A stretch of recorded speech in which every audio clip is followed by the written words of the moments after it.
Hi guys, welcome to Chalkfish episode 3.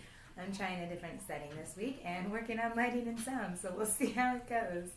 This week we are talking about writing, emergent writing, and where you want to kind of get your kids started at. First of all, I want you to think about when you write. When do you write? What do you like to write? What do you have to write? What do you use to write? I know that I journal, and I always have a favorite pen that I love to use when I do it. I love new markers when I first buy them. Maybe that's a teacher thing, but I love new markers. I love shiny markers. I love glittery crayons. I love highlighters. Pretty much any writing utensil that's new, I get super stoked about. And it's the same thing with your kids. Most kids are not allowed to use pens, permanent markers, crayons because they ruin them a lot, paints, no-go, messy, I know. But this is how you get your kids started on writing. Make it fun for them, just like when you make it fun for you. Like, I have to write every single day, but my fun writing comes from when I journal. So same thing, make it fun for your kids. Alright, so when you first start writing with your kids, giving them anything and letting them just explore writing is where you want to start. So I'm going to demonstrate today by using a marker. Usually with littler kids, you want to use thicker things because when they start writing, they're going to be doing it with their whole arm because they don't have fine motor skills. So when they first start, you might see a lot of this, like whole arm movement scribbling. As they get better, it will become a fist when they're writing and they're learning how to control their actual movements. So then it kind of becomes more delicate and that you can start seeing like when they do shapes and people and all that jazz. Look, I kind of made a little man. Anyway, and then as they start getting better and older with writing, you're going to start looking for that 3-finger grasp. It looks like this, if you can see it. Your 2 fingers on one side, your thumb is holding it, and you're down almost to the tip. This is very important for writing because it gives you a lot of control. You're putting this part of your hand on your paper, and you're using just your fingers to control what you're writing. Same thing with kids. As a teacher, this is something we look for fine motor skills right when they come in. Can they hold something like this in order to control, to write, to start letters, all that stuff. So once your kid can start this, that's when you want to start working on letters.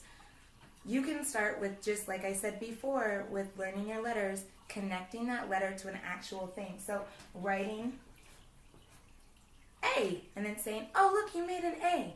The easiest way to start this is their name. It's something that they know, it's something that is just their own, and it's something that they can take pride in.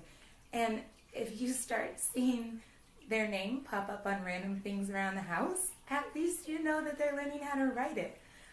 With turning around letters, like if they have, let's say, an S, and they write it like this, totally normal. They're going to start doing this kind of stuff because they're learning all sorts of things at one time.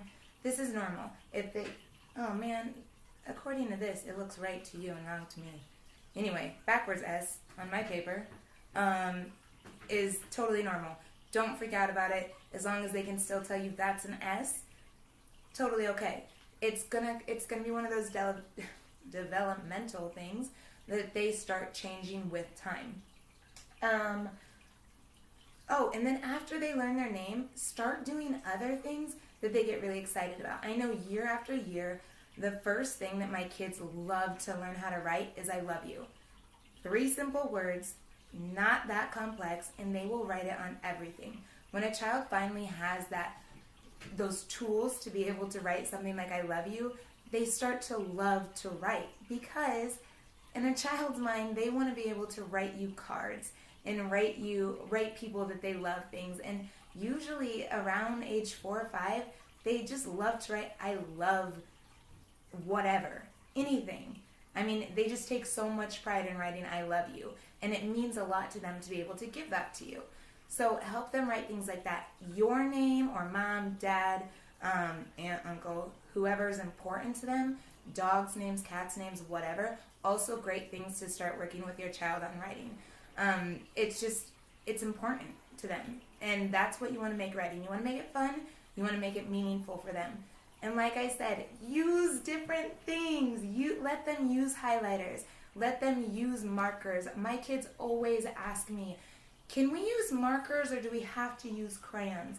They love markers. They're thicker, they're easier to hold, they're more colorful, they're more vibrant. They love using markers. They love using colored pencils, the twistable crayons. They love. Even with painting, you're still working on those fine motor skills. Take some time, go to Office Max or something, see if you can find some fun stuff that they want to use, and make it special so that you tell them, when you work on writing, you can use these.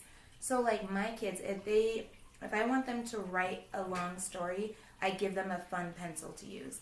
The fun pencil is their writing pencil, and they only get to use it when they're writing stories. Even something that little, they think is awesome, and it gets them really involved in writing.